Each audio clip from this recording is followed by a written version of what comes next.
Now let's talk about... well, look, I'm going to bring my next guest on straight away. She's the author of the Sunday Times bestseller, What is a Woman? A question that mysteriously so many politicians still find difficult to answer. Warm welcome to Helen Joyce. Thanks for joining me, Helen. Thanks, Kevin, and I hope you'll let me say that my book title is actually Trans When Ideology Met Reality. Oh, God, look... Sack them. Yeah, I will sack them. It wouldn't be a bad title, though. But anyway, you're exactly the right person to have on the show. Now, Gillian Keegan, you know, has had quite a good week on the trans front, saying no more gender ideology in the classrooms, no more sex education for kids under 9. I mean, I'll believe it when I see it, to be honest with you, but her heart seemed to be in the right place. It was at least an attempt for the Tories to get tough. Then she goes on to the BBC to be interviewed by Emma Barnett, and this is what happens. Let's have a quick look, a reminder of Gillian Keegan talking to Emma Barnett on the BBC. We have to be really sensitive about these people and not lose them in this debate who do have and have had gender reassignment and reassignment surgery, and they have gone to, you know, a great deal of probably a lot of pain and a lot of... Are they women? Well, you know, this is what we should say, that I personally believe if you've gone to that level of you've got the gender recognition, yeah, you've got the reassignment, yes, then you are legally and medically allowed to say you're a woman. Well, you know, look, but Helen, my approach, my feeling about trans women is, you know, everybody should be able to make their own choices about what kind of life they live. And they can have all that surgery, and I will respect them. I will call them she and her. They love all that, don't they? And also, you know... not in any way try to make their lives difficult. You know what I'm saying?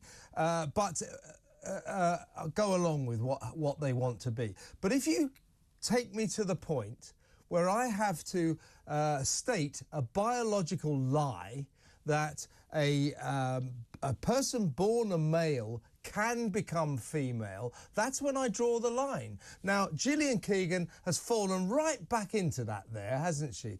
Oh, if you have the surgery, then a man can... essentially, she said a man can become a woman. Do you remember, notoriously, Penny Mordaunt said the same thing in the House of Commons, thereby ruining her career, thank God. She said a trans woman is a woman. Now, as I said, I don't want to disrespect trans women, but they're not women, are they? They're trans women. And this is the distinction we must be allowed to make. And Gillian Keegan has taken the cause back quite a bit today, hasn't she? I wish that she'd get herself some decent advice. She's in a total muddle. She's in a muddle about the law, and she's in a muddle about biology. She's mixing up her terms. What we have is we have a thing called the Gender Recognition Act, which 6,000 people have used to change, just for some legal purposes, their recorded sex. Obviously, this doesn't change their sex in reality, and it's got nothing to do with surgery either. Surgery isn't a condition. I mean, it can't be. You can't tell people they have to get castrated to get some paperwork. That would be a horrific human rights abuse.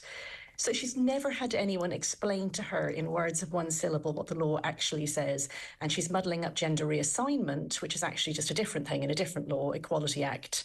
Anyone who just says they are considering even identifying as trans has that protected characteristic. Doesn't mean anything about the law, doesn't mean anyone has to call them anything.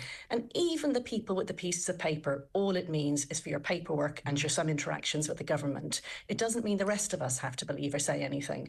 By the way, I won't call people by their preferred pronouns anymore. I won't do it because they think it means that I think they're women. Yeah, and I respect that viewpoint as well.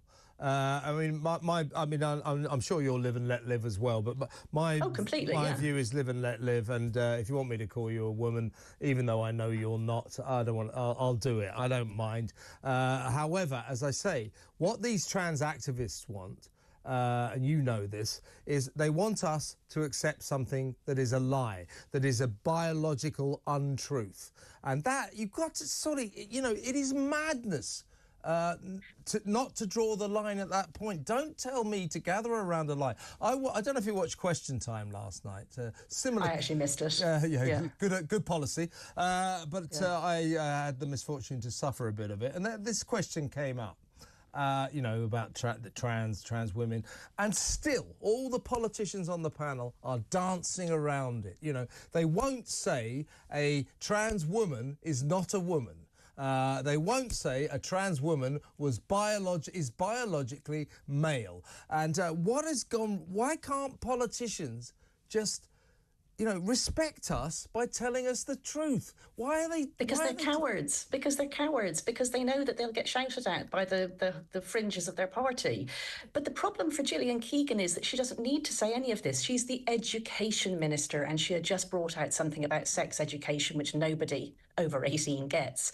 And it's only over 18s who can get these gender recognition certificates anyway. I wish I could sit down with her for 10 minutes and just say to her, Gillian, repeat after me. Yeah. It is possible for over 18s to get a piece of paper that says, for some legal purposes, they have changed sex.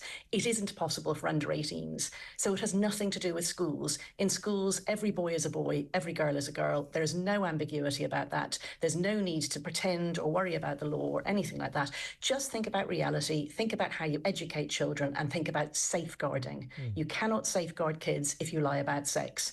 She should just say, why are you asking me? I'm the education secretary. I'm talking about schools here. Or how about this? A man cannot become a woman. It's as simple as that. She knows that. She should Everyone say knows that, shouldn't she? A male cannot become female.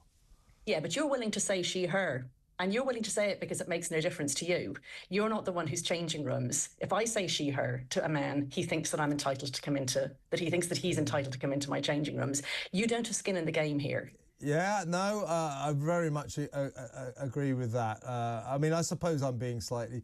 No, I mean, you know what... Yeah, you're being a bit of a hypocrite yourself, can I just say come here. on, If Helen, you don't think really. they're women... I'm just trying to be nice to people, that's all.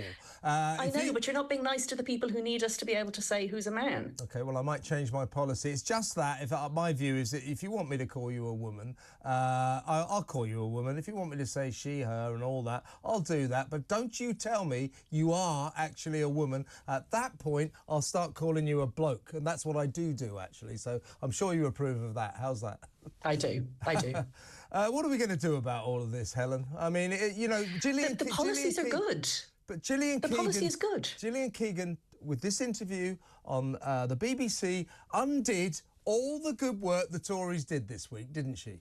No, she really didn't, because it's the school's guidance on sex ed is still good. It's still out for consultation. We can still reply to it. It still says that you mustn't teach children that gender identity is a fact. And it's going to be statutory as well. So teachers can actually be really held to account if they break this. And that they're not going to be able to tell children under 9 the sorts of things they have already been telling them. They can't have any of these 76 genders. And if you like dressed dolls and dressing up, you're a girl, and all this stuff that they've been pushing into schools for the last 10 years. It's going to be a big hit on the income of the lobby groups that train teachers and schools now, because that's what they do. They go in there and they tell teachers that it's bigoted to tell children that there are only 2 sexes.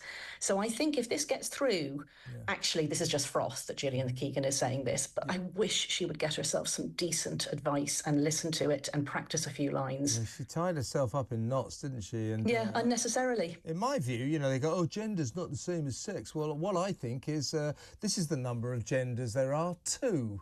There's either 2 or there is as many as there are people on this earth, and the word means nothing. It's one of those 2. Exactly right. Now, listen, we got the name of your book wrong. That's not my fault, I want to stress, Helen. Tell us what it is again, and it's available... It's Trans When Ideology Meets Reality, and then it was reissued as Trans Gender Identity and the New Battle for Women's Rights. I've only written one book. Okay. If there's a book called Trans by Helen Joyce, it's me. OK, available at all the usual places. I hope you do realise I'm on your side, even though... Of course I do. I'm just saying to you that, if we don't use our words clearly, then we can't write our rules clearly. And if we don't write our rules clearly, you know what happens. And by the way, safe spaces, I'm with you all the way. Helen, fantastic to talk to you.